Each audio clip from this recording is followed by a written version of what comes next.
अस्सलाम वालेकुम वरहमतुल्लाहि वबरकातुहू। मैं हूं दादा homeopath doctor Mohammad Sadiq, Ishal homeopath clinic Ukada से। आज की हमारी होम्योपैथ रेमेडी का नाम है ब्राइटा कार्बोनिकम। ये दवा यकसर बच्चों और बूढ़ों पर कार आमद है। यानी जैसे बच्चे बेचारे कमज़ोर होते हैं, माँ के मोहताज होते हैं, इसी तरह बूढ़े अपनी औलाद के मोहताज होते हैं। तो उनमें ये मेडिसन, ये होम्योपैथ रेमेडी बहुत कारआमद है। जब तमाम जिस्म के अज़ा कमज़ोर पड़ जाएं, बूढ़ों के कमज़ोर पड़ जाएं, बच्चों के कमज़ोर हों, नशोनमा पूरी ना हो, कद रुक जाए, मसल जो है वो अधूरे रह जाएं, हड्डियां जो हैं वो कमज़ोर हो जाएं और उनकी नशोनमा रुक जाए, खून की गर्दिश कम हो जाए, खून की नालियों के अंदर भी गांठें बन जाएं और खून की सर्कुलेशन जो है उसमें मुतासर हो, तो ब्राइटा कार्बोनिकम दुआ है।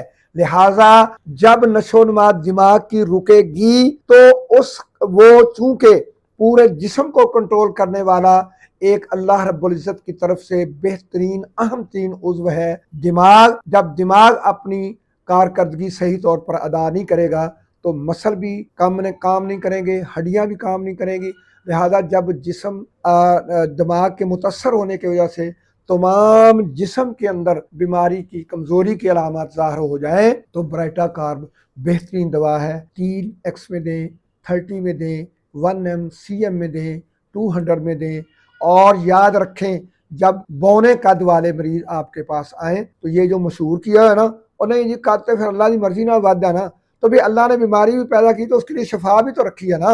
लिहाजा वो शिफा अल्हम्दुलिल्लाह होम्योपैथ के पास है। जब भी होम्योपैथिक बिरादरी वालों, मेरे बरखुरदारों, जब भी आपके पास बौने कद का मरीज आ जाए तो उसको सबसे पहले ट्यूबरक्लिनम CM की एक खुराक सुबह निहार खिलाएं और उसके बाद ब्राइटा कार्ब जो है वो दवाई शुरू करवा दें। इंशाल्लाह उसका कद एज वाइज बढ़ता रहेगा और आप को आपकी अल्लाह ताला इज़्ज़त और हौसला अफ़ज़ाई फरमाएगा और मरीज़ को अल्लाह खुशियाँ नसीब फरमाएगा। अस्सलाम वालेकुम।